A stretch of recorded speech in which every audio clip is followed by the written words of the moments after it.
Alright, people. Hope all is well and you're doing good during some of these turbulent times, especially if you're over in Russia, Ukraine, or really there's many other places in the world, but that seems to be the popular news. But you know my deal. I have to give my little disclosures and say, please don't rely on anything in this video as legal advice. If you're dealing with some type of issue that you think you might need a lawyer for, or it's relating to this, you might. It's highly recommended that you consult an attorney.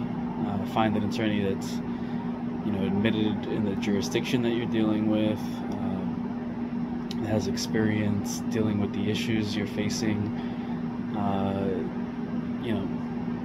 Pay for consultations. If you find the right attorney, it's worth it, definitely. Same thing about financial advice, except that I'm not a financial advisor, but nothing in here is intended to be financial advice. Talking about some of my experiences and things like that. This video is really for just educational purposes, entertainment purposes, that kind of stuff, my own mental health purposes, whatever other excuses I can come up with when I feel like it. So please, double check everything, do your own research.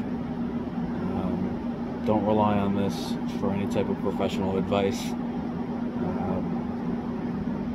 Let's have some fun though, and let's hope to make some money. So, I've always been super excited about Sundial. Today, it took a nice almost 9% hit, dropping down to about 52 cents. And I'm watching it closely, and I think I'm going to be watching it closely during the day tomorrow, because if that thing goes below 50 cents, as I always say, that is an amazing buy if you could get Sundial under 50 cents, in my opinion. But of course, that's not financial advice. That's just what I'm following. So that's one of the stocks that I'm watching. I've been looking out at the news. It doesn't seem like there's anything too new out there. I'm looking at the news post in my E-Trade app right now, so it doesn't seem like there's anything. We could look on the internet real quick and see what's going on Google and the news. And so there seem to be some new articles that E-Trade didn't pick up on, so let's look at some of that. So this is an article, I don't even know who publishes this. The author is Jake Charles. Looks like stocksequity.com. I don't think I've ever heard of this, but I'm not the expert here, and I think they're playing with some of the buzz headlines. But this is fairly recent, so yeah, I think this is interesting. They have Sundial and AMC that they're talking about, and just giving the basic information rundown kind of a deal. They're saying that the price to sales ratio for the last 12 months was 30.76, and price to book ratio for most recent quarter was 0.99, whereas price to cash per share for most of the recent quarter was 1.93. I think that's pretty interesting. So it seems like there's a positive article to go. That was end of the day, market day. We got some that was during the day. This is dbtnews.com. For Sundial Growers Inc., analysts sees a rise to 65 cents. What next? 65 cents seems like a conservative number. I'm trying to see if they have anything anything insight wise that might be they seem to be pitching most of the same information. 7 hours ago. Why? This is the Motley Fool, fool.com/investing. The Motley Fool has an article headline saying why marijuana stocks like Sundial growers were wilting today. And they're basically saying that marijuana's been pretty volatile, which makes sense. They think it's a nervous market, especially with everything going on. And, there's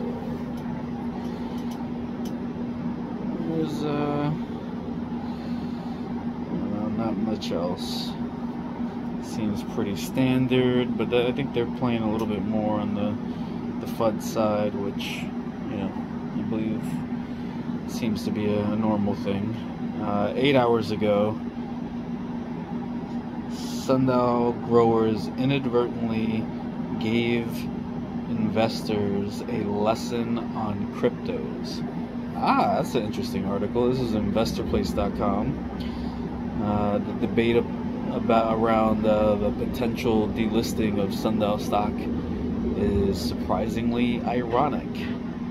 This was written by Josh Enomoto, who is an Investor Place contributor, and he's basically saying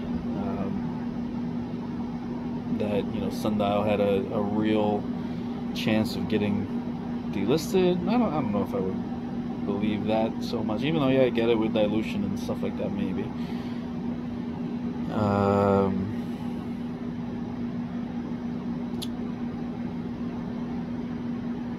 He's pitching the normal narrative of buy when everybody else is fearful and selling off and all that kind of stuff.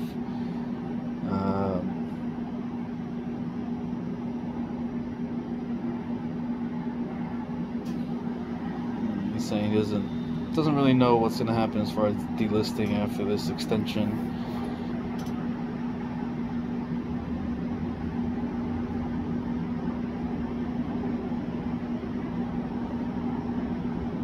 He's saying it wouldn't even be that bad if it went OTC, which, I'd agree. I definitely have some OTC stock.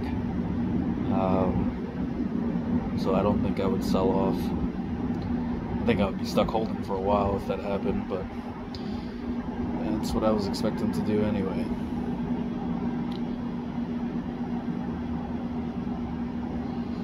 But he's basically saying that even if you have, let's see, let's look at a little bit more.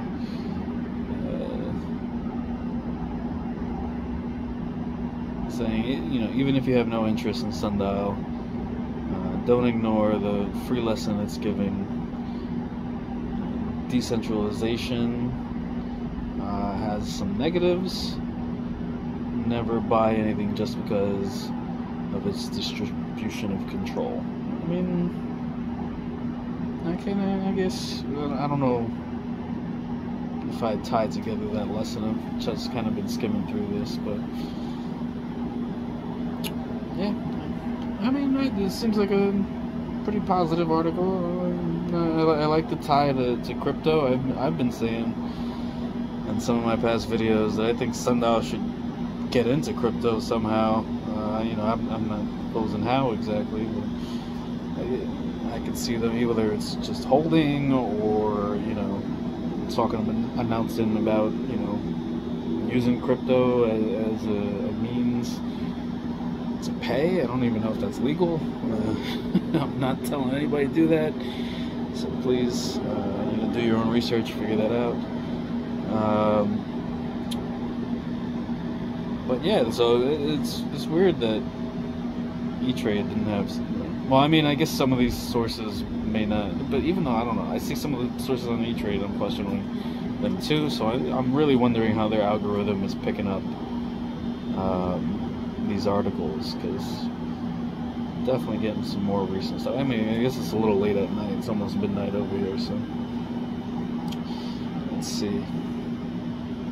11 hours ago, market data suggests positive returns on Sundial.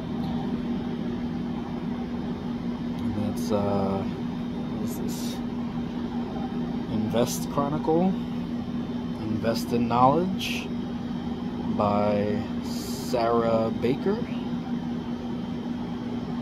And I guess she wrote this article when Sundial was still at 57 cents.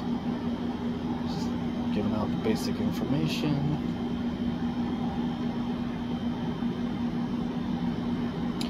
I mean, I'm betting that these articles are getting published, you know, it's more of like this clickbait stuff. I wonder, you know, if we looked at Google Trends,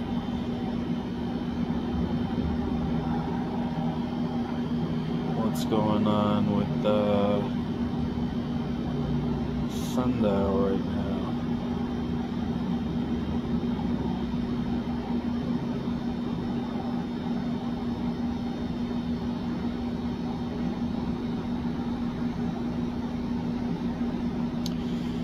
I'm gonna set it at the past 7 days, and it seems like we've been heavily bouncing around as far as this is at the 7-day mark on just searching for SNDL, no quotation marks. It's like a lot of people in Montana, Wyoming, Hawaii, New Jersey, and Vermont. Those seem to be the top 5, followed by Virginia, New York, New Hampshire, South Carolina, and Florida. Okay. Florida made it into the top 10, New York made it into the top 7, and, you know, it's some interesting stuff. I wonder if I look at, because when you look at the past 12 months, it shows that it's been a significant decrease. So the chart is going this way, by the way. So let's see if we do just 30 days. Yeah, I mean, it's been pretty volatile as far as interest on internet searches. Some of the states, you know, switch around. That's interesting. So, like, on this 30-day, Florida doesn't even make the top 10 list. New York's at number 9, New Jersey's at number 4, Hawaii's at number 1. I mean, it's interesting, but Vermont, South Carolina, Wisconsin, Virginia. I mean, I think if we look at some Montana, Iowa, if we look at some of these states, there's probably been some significant movement on marijuana legalization and things like that, and that might be why we're seeing some of these states being the most popular as far as searching, which I haven't really explored that theory, so I'm just freestyling it. But there's also been, you know, some more recent updates to, you know, the whole analyst reports on this stuff. So it looks like Sundial Growers has an average score, according to Reuters, average score of 3. And that's saying that their earnings are in a negative. Their fundamentals are in a negative. Their relative valuation, nobody's willing to comment on that. Their risk is pretty deep into the negative.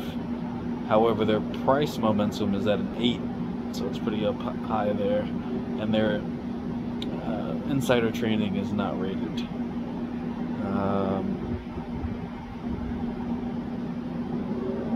So they're saying historically, the companies with a score of 3 tend to moderately underperform over the following 12-month period. I think that's pretty interesting.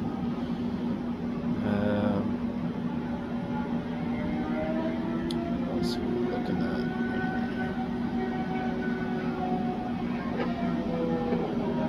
I barely understand a lot of this stuff, so I'm trying to stick to the stuff that seems pretty straightforward and clear. And definitely recommend investing in getting this stuff for yourself if you're ever interested in looking at or investing in stocks. I definitely like having access to the stuff, even though I don't always follow it. I think some interesting things going on that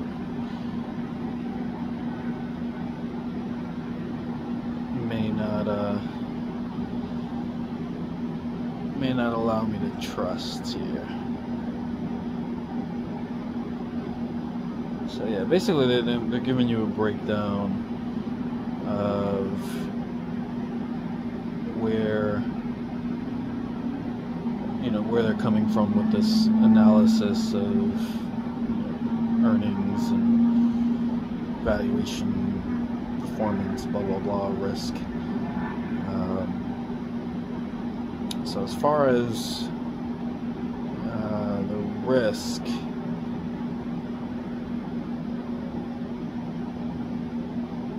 feel like they're not giving me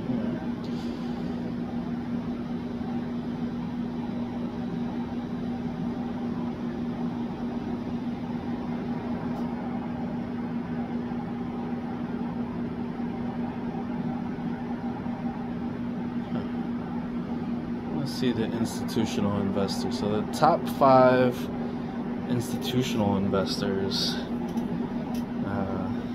as of the date of this report, which was probably written up about a day ago, if not longer. They're saying the ETF Managers Group, Susquehanna International, Murray Asset Global, Merlin Asset Management, and Hellard Edward Arthur. And they're holding respectively about 29 million, about 24 million, 16 million, 16 million, and 10 million. And this is all as of December of most of it for at least the top 4. The reporting date was 12/31 of last year, of 2021. And then the last one is from 2020, actually. So that's interesting. I think that's a shift from the last report that I read. It was a video a while back. So yeah, I don't know. Things are looking interesting. I am, if it drops below 50 cents, I'm definitely gonna buy more. So that's what I'm gonna be watching very closely tomorrow, because if it drops down, I'm definitely jumping in. However,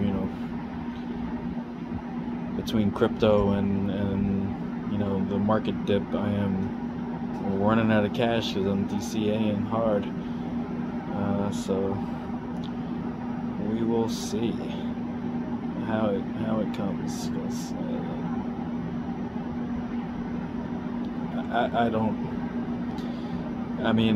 Unless something crazier pops off, I can't see the market going too much lower, but I could be wrong. I've been wrong many times before. So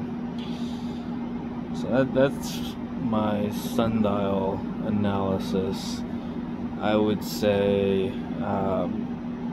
the next thing that I've been looking at closely, I've been watching all the stocks that have dropped down pretty significantly in these last weeks, months. And the one thing that I have been looking at and watching closely is PayPal. So PayPal closed off at about $103. Now normally, this is out of my price range, 'cause I like, the penny stocks. That's just my preference, especially when dealing with lower amounts of money. Most of the time I've just been playing around on the markets and not really taking it seriously, so not worried about money getting stuck in there, and knowing that it will sit there for years, and I'm not too concerned about it. But I have been watching PayPal closely. Number one, I am definitely a fan of PayPal. I remember having my first PayPal account. Pretty sure they banned me at one point, but so I don't know. I've been a PayPal fan. Some of their things, like, I definitely have my ups and downs, like I kind of alluded to there with PayPal, but overall, I'm still willing to do business with them. I think they're one of the originators of the whole, buy now, pay later kind of thing that's been really in a roar right now. And they're doing horribly, but they had like a huge boom, with the whole pandemic going on.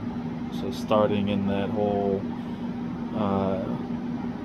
2020, as soon as COVID really started taking hold, I think online retail went up significantly, and I think in relation to that, PayPal stock just skyrocketed. It went from where it's about now, where about $100, all the way up, to that $300 range, which was huge. And then now we lost that all in these last few months, and we're down back to that $100 range. So I'm looking at this as at $100, or really about here. I'm liking it, even at $103. Anywhere in that $100 range to me is looking pretty savory. I'm like, and I'm not gonna lie, I was like looking at it back in like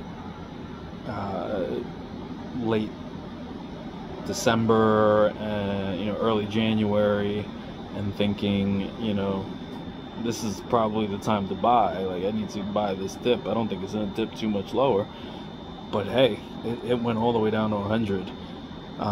So I'm glad I didn't jump in, and I was patient and waited. But now, being that it's at the previous levels pre-pandemic, and who knows what's happening with COVID or any other things that are going on that might keep us locked in our homes or make us more inclined to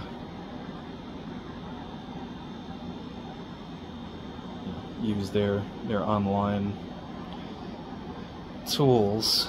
I'm liking it. So Seeking Alpha is reporting that PayPal is showing signs of a future reversal, and that was about 13 hours ago. About a day ago, Seeking Alpha said PayPal's bull thesis in 4 charts. About a day ago, Simply Wall Street is saying, is it time to consider buying PayPal? Market Watch about 6 hours ago. PayPal holdings stock outperforms competitors despite ...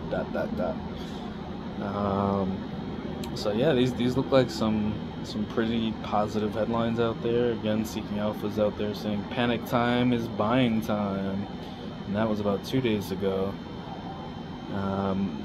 The Motley Fool is saying why Block has more growth potential than PayPal. So, you know, that's 4 days ago, and they're pushing for Block over that.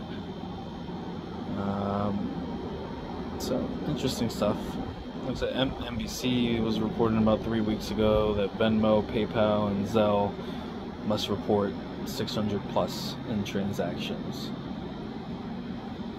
So yeah, I mean, there's well, not just the past weeks, but in the more recent times, the news seems to be getting pretty positive. So that's definitely interesting. Let's look at the Google Trends here and see if what PayPal is doing search-wise. I'm just searching the stock symbol, and so that's interesting. So the 12-month,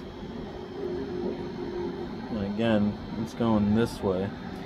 So it's kind of spiked recently despite the decline, and I'm not too sure what that ... means on there. So if anybody knows, please comment and let me know.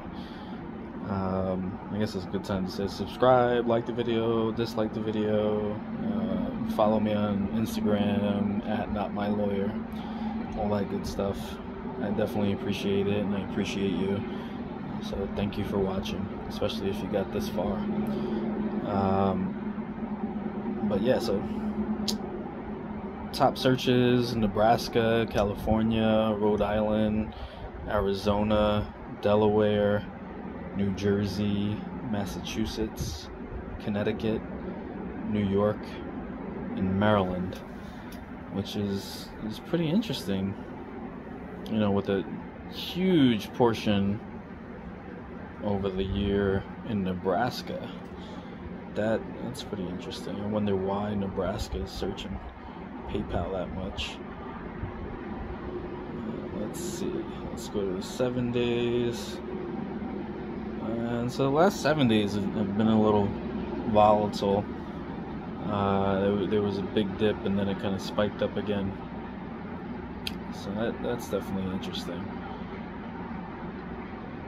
And again, we're seeing Nebraska as that top dog on these searches. California, Rhode Island, New Jersey, Connecticut, New York, Arizona's popping on there, Delaware, Massachusetts, and Virginia. So it's pretty interesting to see. And I kind of want to see what's the past day look like. And it looks like a steady trend down after a spike. So I mean, who knows? I'm going to be watching this. I think I'm going to wait for under 100, and it also depends on the sundial stuff too, because if sundial goes below 50 cents, I'd probably rather put my money there, even though I'm liking PayPal and all that, but I don't know. So let's see. The one, you know, the thing that I'm thinking is, I wonder if, you know, with all their PayPal account users, if they added in, you know, the option to buy crypto through your PayPal account, either with your buy now, pay later, because I think that might be better than, you know, doing it on margin. If you're able to use your buy now, pay later, 6 months is a long time to see if you can pull some profits out of whatever you're investing in, especially if you do your due diligence and you know you're buying at the right time. And worst case scenario, in that time, if you're DCAing, you might be able to, you know, even out, so that, you know, it's not a complete total loss where you're in debt. Even though I don't know if I recommend doing any kind of taking any kind of loans to invest. Like I say, it's always good to be in the long term, but even then, it's like then after that you can make payments, and you'll probably be paying some hefty interest. But I think a lot of people might take that gamble.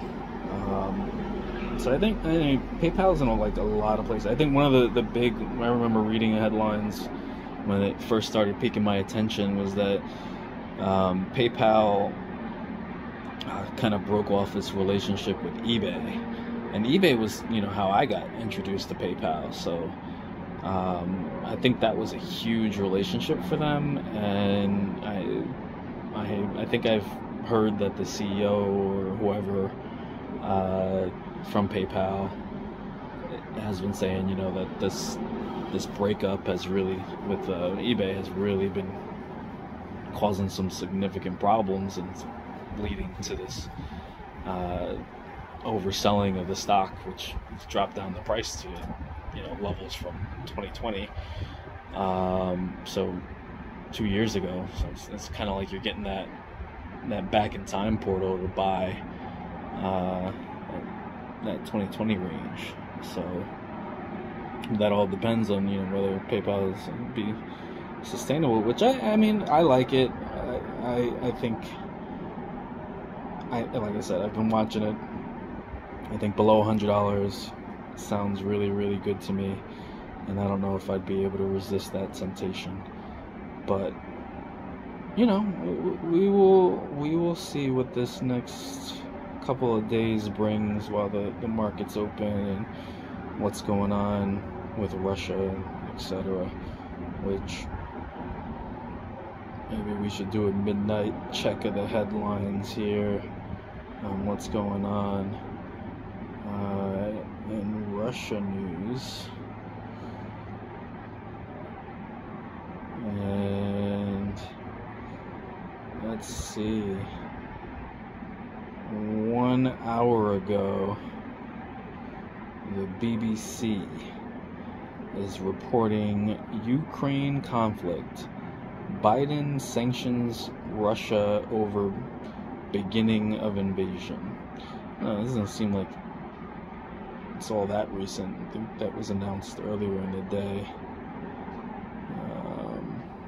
Let's see. And there's developments. So, if you haven't heard, there's 27 EU member states that agreed to a range of anti-Russia measures.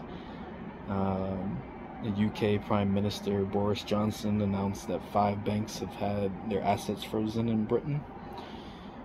Germany has also halted a major joint infrastructure project with Russia, the Nord Stream 2 gas pipeline. I was watching a video. I'm a big fan of YouTube now, especially as I've become a content provider. But I was watching my guy Keenan Grace, and he was doing his analysis on stocks and things like that, and he was talking about the Russia situation, and I think he was he had pulled up some video from Kramer, and he was like, they gave away the bag when they mentioned that this is all gas and oil related, because the whole gas prices and dominance with being able to pull gas and so on. And I think he was trying to, he was pushing the whole Tesla vibe, which I think is interesting. It's a little too high for my price range, in my opinion.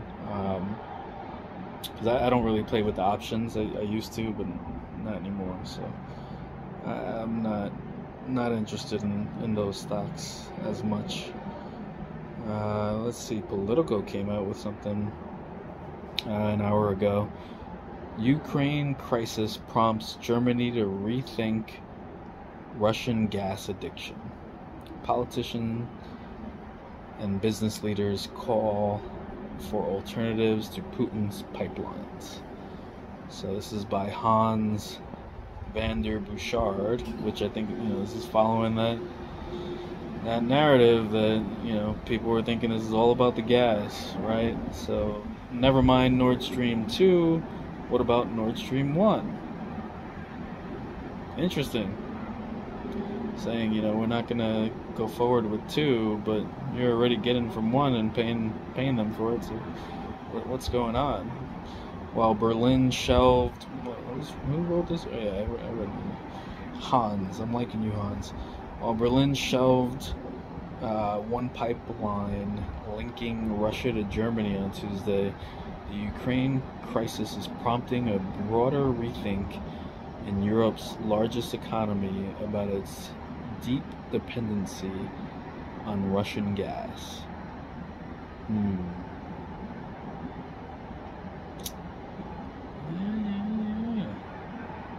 There you go.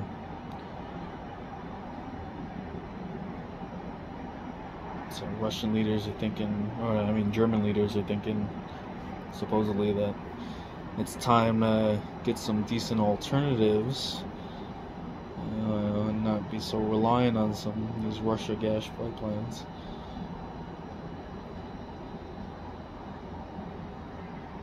And they're saying that, the reliance is a huger or bigger issue now because they're planning to shut down some of their nuclear plants. So, yeah, I think that's interesting because it's, we try to wean ourselves off of oil, gas, etc. But then we move to electric. I feel like if we don't have enough, renewable energy, we're still going to be just as reliant on gas because people are going to need to recharge those batteries, and where are we getting electricity from? But it's the chicken before the egg kind of a deal. Who knows?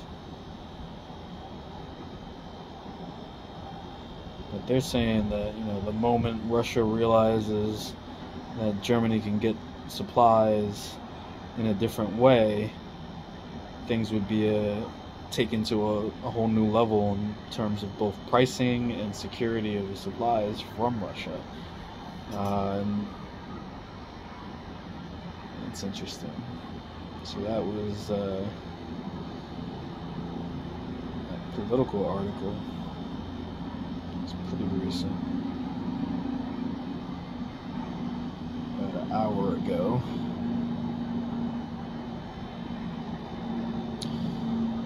Let's see. Some commentary from the New York Times saying Putin insulated Russia's economy. Will Biden's sanctions hold him back in Ukraine?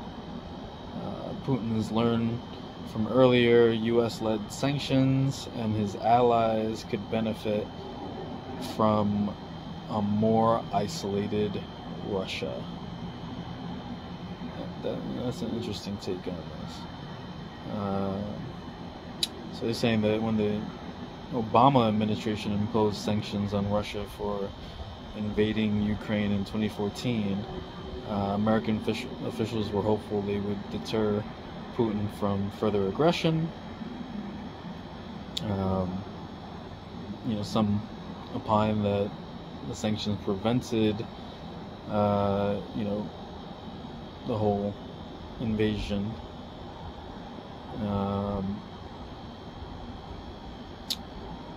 Or a full-scale invasion, I guess.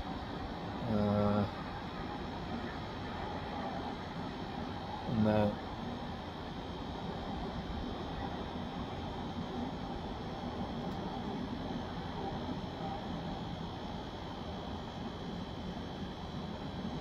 let's see, anything special here.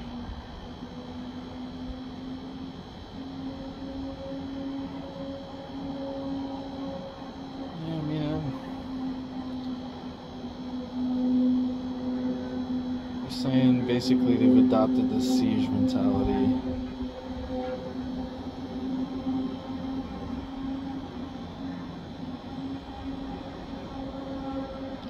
Yeah, I mean, I don't see much of an explanation on how he learned his lesson or how Putin insulated Russia.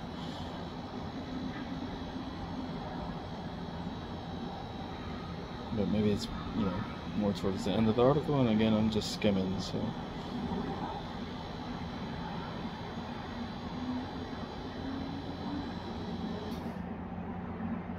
Yeah, so they're saying that the Russian government has spent years trying to reconfigure its budget and finances so that it can withstand further sanctions, efforts that have been aided by high market prices for oil and gas. It has relatively low debt and relies less on loans from foreign entities than it did before 2014. Most importantly, the central bank has accumulated foreign currency reserves of 631 billion, the fourth largest such reserve in the world. Some important Russian state-owned enterprises and private companies have actually benefited from U.S. sanctions. Kremlin policies aimed at replacing Western imports with Russian and non-Western products wind up raising the profits of those businesses, and some of Mr. Putin's allies and their families have done well under the initiatives. One example is Dmitry Petrushev, the Minister of Agriculture, whose family has become wealthier from new agriculture industry policies, Mr. Gabuev said. So that's an interesting thing. They're saying that, Putin got smart about this and basically set it up so that when the U.S. Tries to step in and sanction Russia, it hurts his opposition in his political environment and strengthens his political allies in the country. So, I mean, if that's really the case, it's pretty smart. Definitely pretty smart. So, I mean, that's the whole Russia thing, and I didn't mean to veer off as much because I wanted to talk about PayPal still. So, let's see. So we got some reports that just recently came out. It might be illuminating to us. So, Smart Consensus is talking about that over the past 1 year, Smart Consensus rated PayPal a buy, and the stock price increased 0.8% over the past 1 year. When Smart Consensus rated PayPal a hold, the stock price decreased 64.2%. And over the past 1 year, Smart Consensus did not rate PayPal a sell. So that's interesting. I don't know if that's if they did too much of an awesome job there. They are recommending a hold, and they've downgraded from buy as of 8/6/21. So that was really that buy portion. They had recommended a buy almost at the peak, which is pretty interesting. And it did increase a little bit, and then it just dropped right back down and went into this whole PayPal winter. So yeah, I don't know if that report is as trustworthy. I'm looking at the Reuters report next, and this is another stock with an average score of 3. which is interesting. It seems that I like stocks with the average score of 3, maybe. And they're basically saying earnings is pretty much negative at a 3, fundamentals are negative at a 2, relative valuation is about a 5, risk is about a 5, which is supposed to be neutral, price momentum is at a 2, and insider trading is at an 8. I'm pretty sure the higher the numbers, the more positive it is. So, 8 is indicating positive.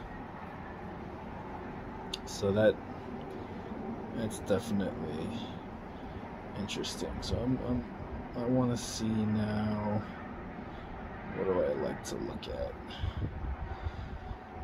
Like, who are these institutional holders and when was their report date? So all of them reported 12/31/2021, and we have the Vanguard Group, BlackRock, State Street Global, Fidelity Management, and Comprehensive Financial.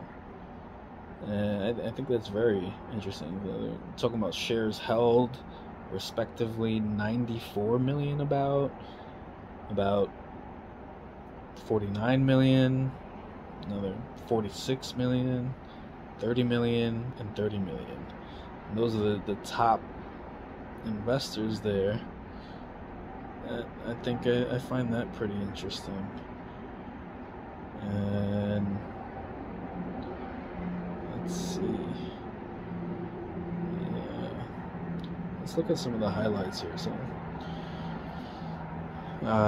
So there's the insider trading rating of 8, which is significantly more bullish than both the online services industry average of 4.26 and the software and IT services industry group average of 4.22.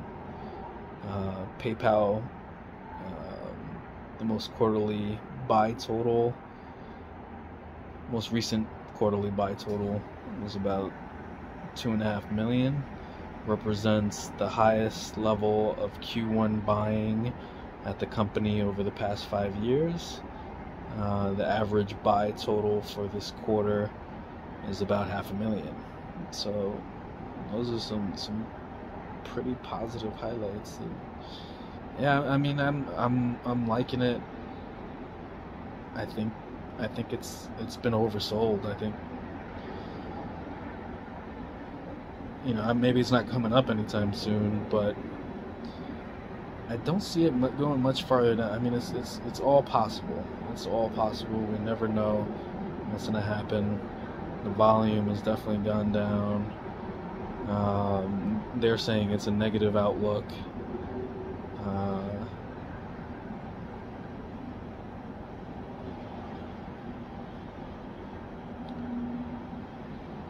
Yeah, I mean, it's guess it's been increased from a 2 to a 3 from the last report, from what they're saying. So I mean, I guess that's positive.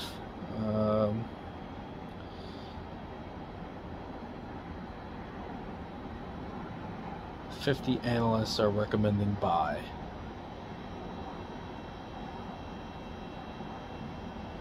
I think that's pretty strong. It looks like it's a pretty strong buy recommendation that's coming from these people. But so if you don't know about PayPal, I'll give you their little summary. So PayPal is a tech platform, digital payments company that enables digital and mobile payments on behalf of consumers and merchants.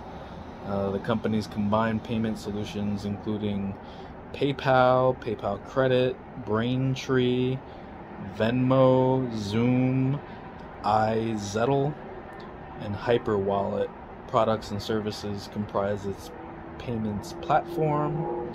It operates a two-sided network that links the customers around the globe to facilitate the processing of payment transactions, allowing it to connect merchants and consumers. The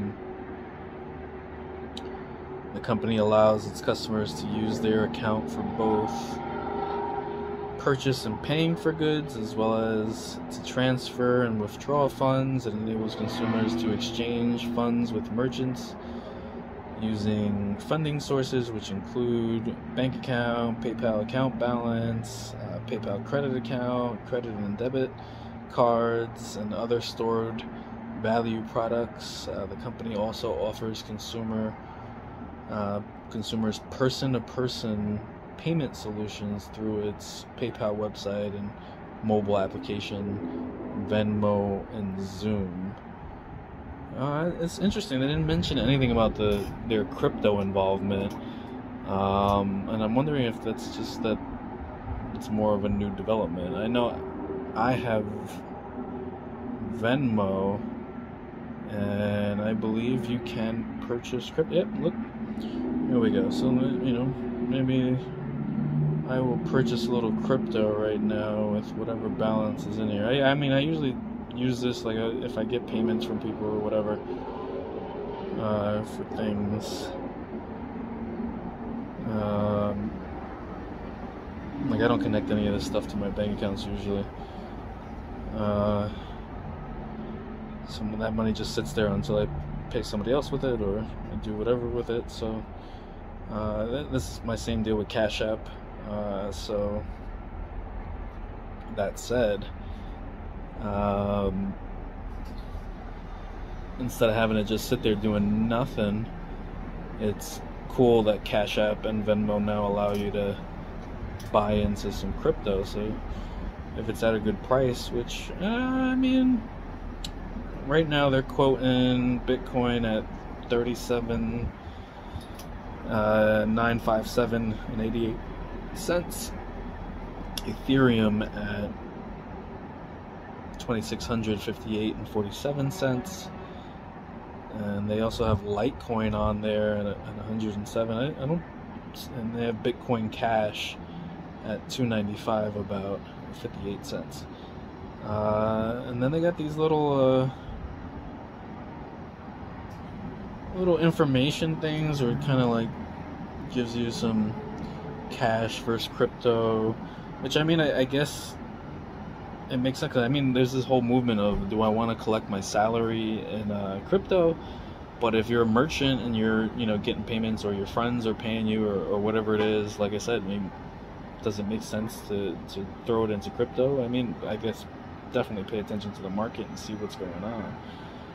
But yeah, they got a Ethereum 1 minute read, a Litecoin 1 minute read, Bitcoin 2 minute read. They got a glossary that says it's a 1 minute read. Crypto on Venmo FAQ, which is a 1 minute read. What is blockchain? 1 minute read. Another Bitcoin 1 minute read. And then the cash versus crypto, which I just pulled up, and they're saying it's a 1 minute read.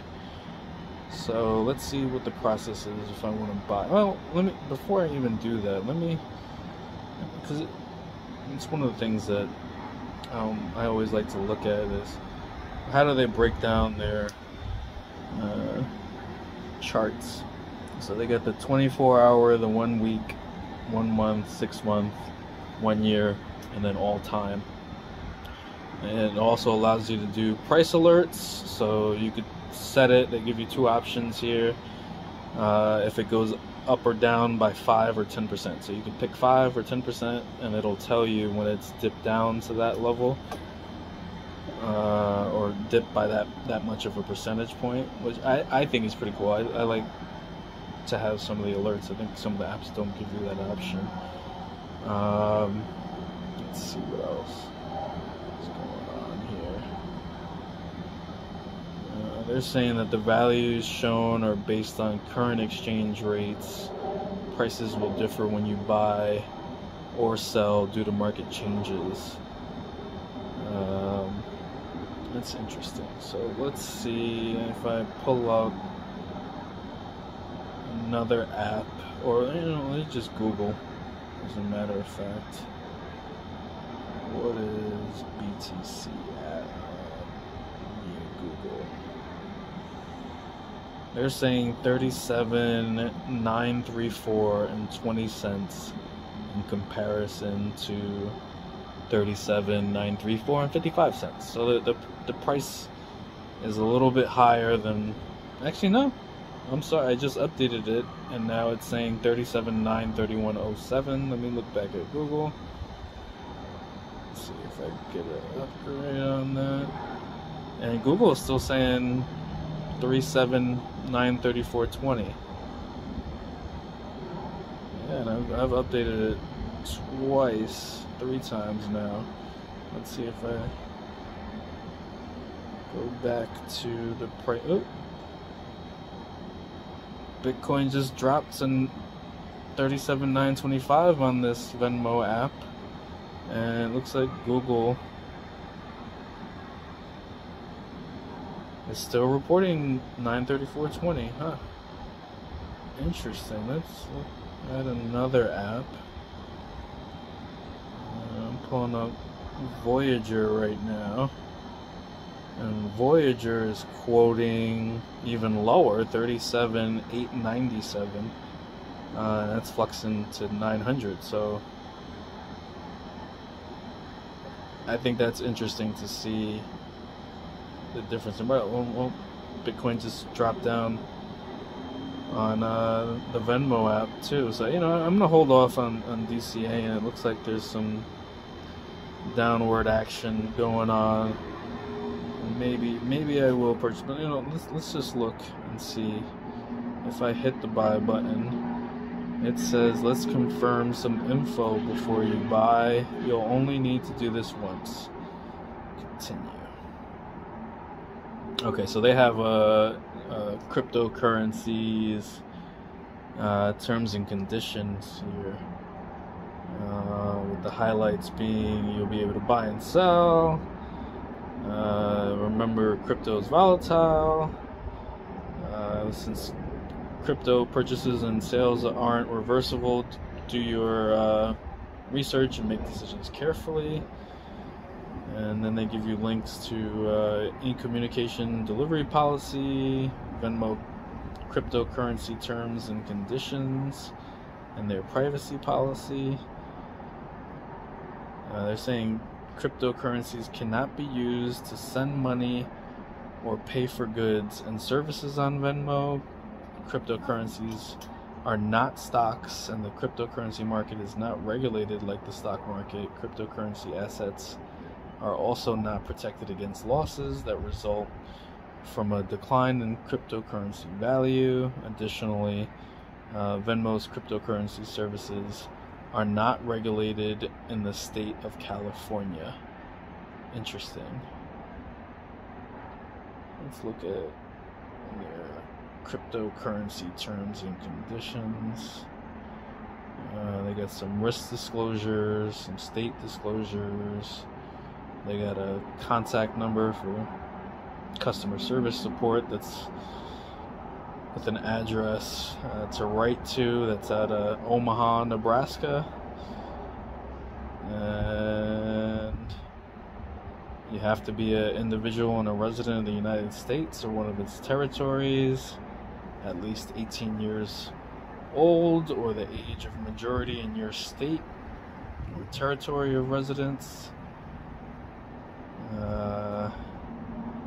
If you're a Hawaii resident, you're not permitted to access the cryptocurrencies hub at this time. That's interesting. Let's see how they determine price and all that.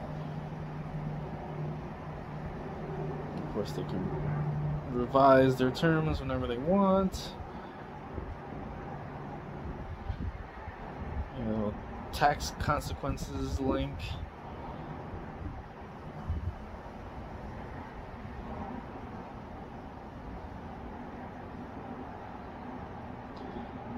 Features: you can buy, hold, sell, view market information.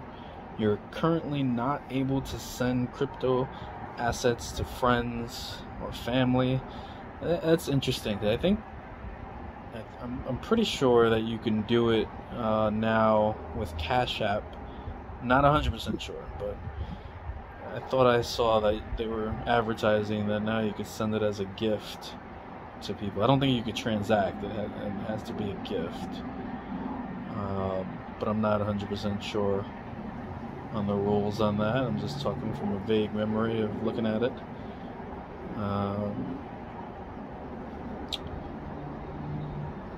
Interesting. Here we go. Information on fees and pricing. When you buy and sell crypto assets, we will charge a spread or margin between the market price we receive from our trading service provider and the exchange rate between USD and crypto assets displayed to you. The amount that we make and the exchange rate provided may be different than what you would pay on other cryptocurrency platforms. You will also be charged a fee when you buy or sell crypto assets. So they're charging you a fee and they're doing the spread.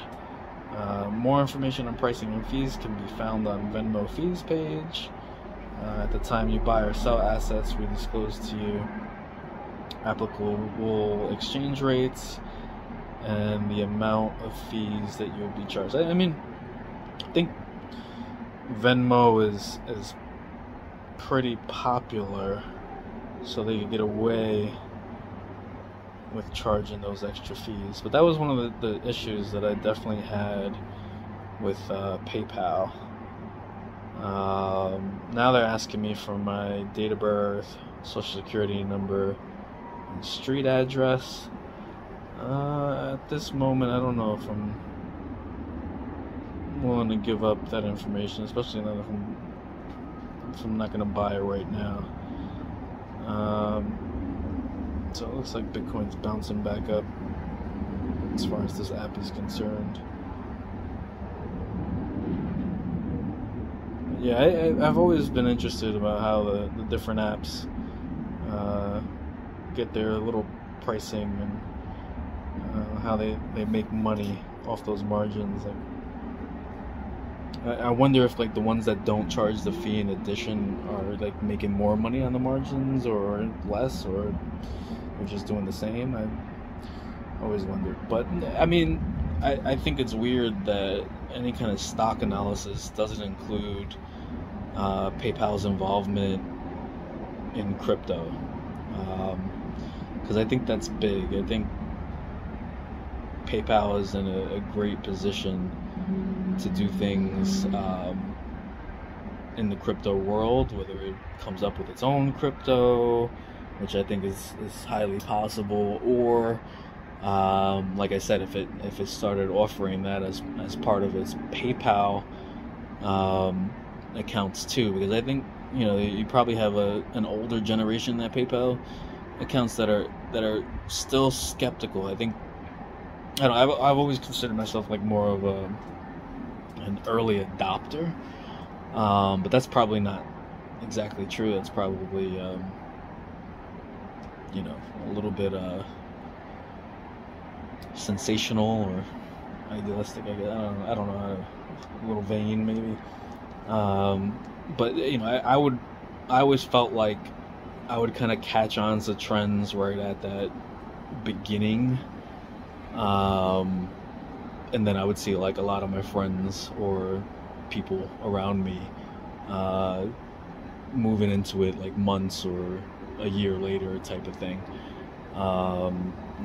Never with like fashion, but usually with like technology stuff, or things like, random things, but like it's not a very, like, I'm definitely not a trendsetter when it comes to certain things, but there's been a couple of times where it's like, oh, I wore some kind of fashion thing, and of course those things are going in cycles, but it was like a year later everybody was doing it, or a few months later everybody started doing it, which I'm not trying to say take the credit for it or anything like that.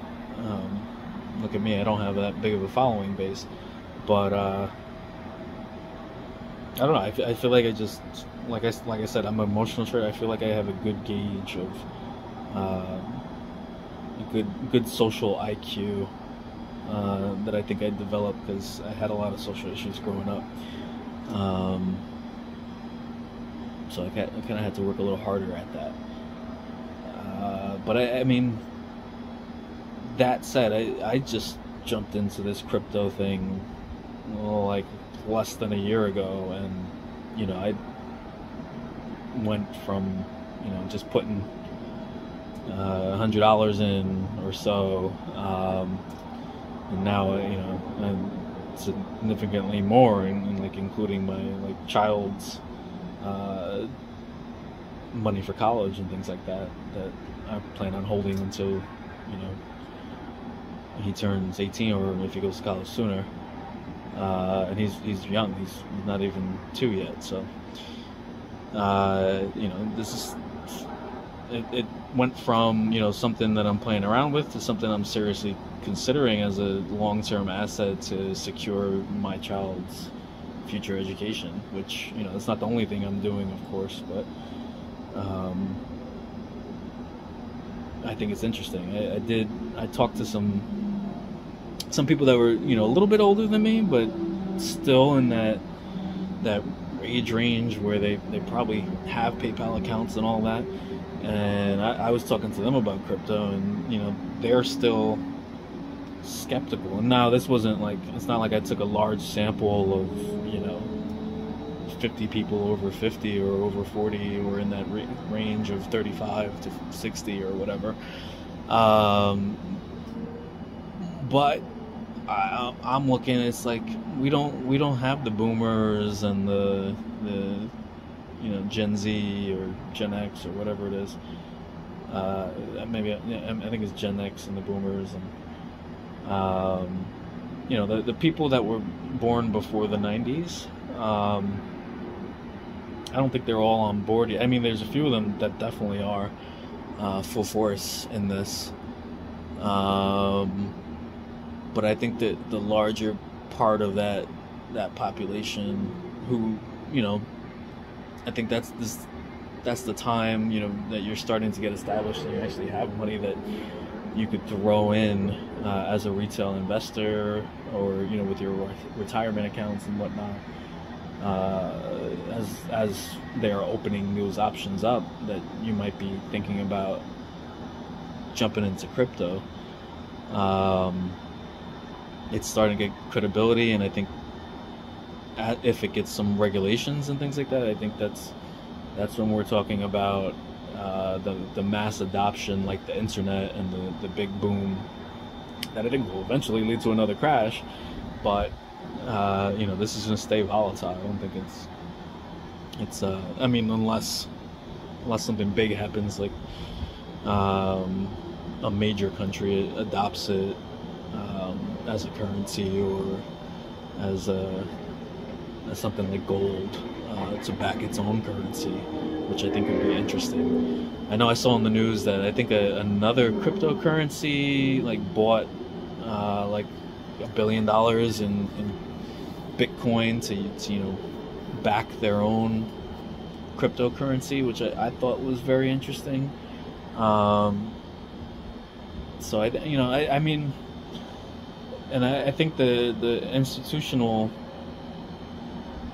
investors are more of that age range too, of over 35, definitely, and that are not completely sold that crypto is secure or reliable or regulated enough, or that it's too risky. It's too risky, and they're not willing to play around with it unless it's gambling or gag gifts kind of thing, or I mean, I don't know. That's been my assessment. I think the younger generations are definitely on it. Like my friends that were younger are really the ones that influenced me to start looking at crypto a little bit more seriously. While some of these coins might go away, I think a lot of them are here for at least the next 10 years, and if there is adoption like what happened with the internet, I think it's going to be huge for all the crypto coins, especially the ones that survive. Well, I mean, it's not big for the ones that don't survive, but yeah, man, I'm excited about that. So there goes my midnight rant for y'all. So hope you enjoyed. If you did, please hit the like button. If you didn't like it, hit the unlike button. And subscribe, please. Please subscribe. Follow me at Not My Lawyer. And you know how I always say, trust no one.